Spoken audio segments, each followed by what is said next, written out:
Hi, I'm Dr. Blair Masters. I wanted to talk about something today that may affect you, and if not, and you know someone who is affected by this, if you would please forward this video on to them, it may make a huge difference. I recently, and I was kind of called to do this video because of this, I recently had two different cases unrelated to each other come to me within the last week, and the younger person had kind of almost had a mental breakdown. They were in a situation where they had a lot of anxiety, particularly this one girl, a lot of unable to cope with her surroundings, and her mother had actually kind of moved in with her. The other one was a fellow who was off at college and had a huge amount of stress that he was going through because he was with finals and that sort of thing, and really was having some significant issues in dealing with his situation and his life. Anyway, then, and I don't know how we got on their mailing list, but Current Psychiatry came in the mail, and we've been getting this for a couple months. I think we just probably ended up on their mailing list, and I saw this one particular article, and I thought, that kind of applies to the situation that I'm seeing. And it is called, "Is the Contemporary Mental Health Crisis Among Youth Due to DMN Disruption?" And DMN stands for Default Mode Network. Now, this is a term in brain function that relates to different parts of the brain kind of properly communicating with each other. And if they aren't doing that properly, it can cause problems. This DMN network will lower its activity when you're really focused in on something and you're less aware of what is going on around you. Well, this can have some significant consequences if you're in this focus mode for a long period of time, such as, and I'm talking a long period of time, not just, I'm studying for finals for a month or something like that. Things like, I'm watching video games and playing video games, and I'm seriously focused on this for years at a time, and it shuts off this network that kind of helps different parts of the brains communicate, and helps you kind of be aware of what is going on around you, and adapting to what is going on around you and dealing with that properly, and that sort of thing. There was a couple quotes in this article that I thought were very interesting, and I'm going to get to some steps that you can take that will help this. But it says this author, it was authored by Henry Narshall. He's a medical doctor, and he's the editor-in-chief of Current Psychiatry. Quote, "The advent of smartphones, social media, and video games addiction may have disrupted the development of brain networks in children and adolescents, leading to the current escalating epidemic of mental disorders in youth." And then another quote that I wanted to bring up was some things that you can do about it, and I'll talk about that here in just a second. But one of the steps and one of the things that I saw in both of these young folks who came to me was a significant issue that relates to diet.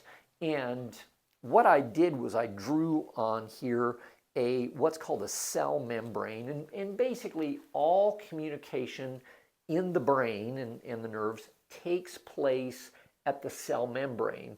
And essentially there'd be another cell up here, and electrical current comes down, and the cell turns the electrical signal temporarily into a chemical signal, and that chemical signal is sent on to the next cell, which is represented by this here. And once that chemical attaches enough to this cell, then this cell says, that cell's telling me something, and I'm going to send the electrical signal on. And this is how things happen in the brain. This is how communication happens. And this could be communication that's very specific, like bend your finger, okay, something like that. or just something very general like, oh, I'm relaxed, I'm happy, I'm anxious, those sorts of signals as well, that things that you don't really think about all the time, or even things like, oh, our stomach is full, we better start digesting our food, that sort of thing that's even subconscious. This stuff goes on all the time. So this is a really important situation. And what should happen, and I wrote S here, and that represents serotonin. Now the reason I use that is serotonin is this chemical in the body that's like, oh, everything's fine. We're all calm. We're relaxed. We're happy. Everything's great. And people don't notice a lot when they don't have a lot of adrenaline. Oh, my adrenaline's really low. But they do notice when they're low on serotonin because their anxiety increases. They get depressed. They have trouble sleeping. They notice the lack of this chemical in particular, is why I'm bringing it up as an example. So what should happen is the cell up here squirts out enough of this serotonin, and I'm drawing a little line on here, and you'll see why here in a second. But this, I'm representing a chemical situation graphically. So this isn't exactly how it works, but it's very, very close to this. So when enough serotonin comes along and attaches to the receptor site on this cell, then, like I said, that cell sends the signal on, and everything's great. Everything's happy. And in order for this to occur properly, you have to have the right kinds of fats, right kinds of fatty acids in the cell membrane. And you can see I have depicted here omega-3s, 6s, and 9s in kind of a nice ratio. A lot of 3s, a lot of 6s, a lot of 9s. They're all kind of even. When you have an excess of omega-6s in the cell membrane, then the receptor site becomes bent or non-receptive, essentially, because these 6s are different chemically than the 3s and the 9s, and they make the receptor sites less able to receive the chemical communication from the cell above. So the serotonin, in our example, comes along and tries to stick its tail down in there, and it can't do it. So the body has to produce more and more of this, and for it to work. And this is one of the reasons why selective serotonin reuptake inhibitors, which are antidepressant drugs, work, is they keep these serotonins from going back into the cell up here, and they keep it out here, so eventually enough of them get stuck in these receptor sites, and the signal is sent on, and people tend to feel better. What you can do if you're in a situation where you have depression, anxiety, that sort of thing, and this won't affect any medication that you're on at all, is take omega-3 supplementation. And this is the thing that I recommended for both of these patients who came to me recently, just last week. I recommended for both of them 10,000,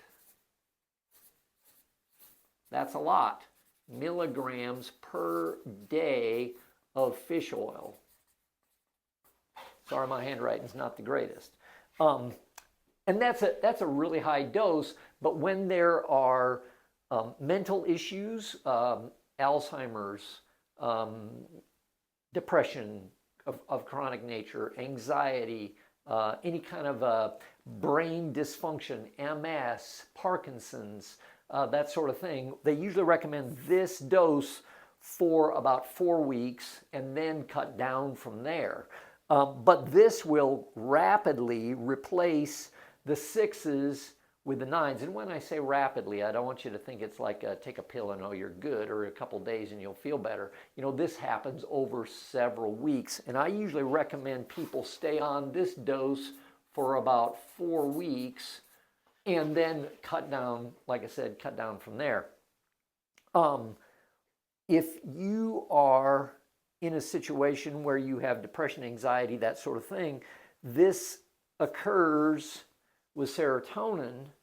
However, they have done studies that say, oh, if you are depressed, you're way more likely to have things like diabetes. Or they've done other studies that say, oh, if you have diabetes, you're way more likely to be depressed. And it's kind of a chicken and the egg kind of a situation. However, if you're having this go on with serotonin, you could have exactly the same thing go on with insulin, and insulin not be able to attach, and you become insulin resistant.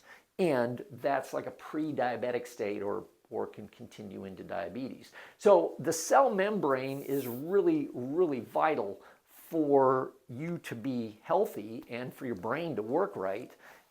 There are a couple other suggestions that this article brings up, and it is kind of difficult because, we live in our modern society, and, I use a computer and cell phone all day long. I'm the worst. I'm on the screen all the time. As a matter of fact, I'm filming this on my phone right now, and I'm going to be editing it on my computer here in just a little bit. So it's practically impossible to get 100% away from your screens. However, doing that temporarily can have profound effects, especially if you're in a situation where you're doing activities that require focus somewhere else.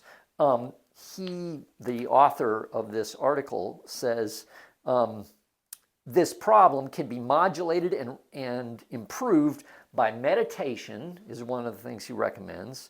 Mentalizing. Now, what the heck is mentalizing? He recommended previously in the article things like, for adolescents, he was talking about daydreaming, thinking, processing things, and not just always having new information coming from a screen somewhere. Exercise is a huge factor, and then he recommends psychotherapy as well. Anyway, get away from your screens, turn off the TV, turn off the computer, even if it's just for a little while, and go do something that requires some, I should say, less brain activity. When I say that, I don't mean that you shut things off, but you're in a situation where you kind of like, I'm not focused on any particular thing right now. I'm taking a walk in the woods. I'm going for a bike ride. I'm playing a sport, so I'm exercising and thinking at the same time. One of the things that I really like to do when I go on vacation is to go sailing. And man, if you're not paying attention when you're sailing, things can go wrong in a hurry. You can't be thinking about the office. You can't be thinking about your computer. You can't be thinking about things that are outside of what's kind of going on in front of you and around you. Look at that boat, look at this boat, look at the weather, how's the sailboat going, and that sort of thing. You just look for activities such as that, and we've got lots of opportunities here in Northwest Arkansas. We got a great trail system that you can go out and go for a walk on. The weather's been beautiful lately. It's not too hot. Just do something other than being in front of a screen, and then optimize your nutrition, particularly your omega-3/6 ratio, by cutting back on things like grains and grain-based foods, and then increasing fish oil, as I discussed here. So I hope this was helpful.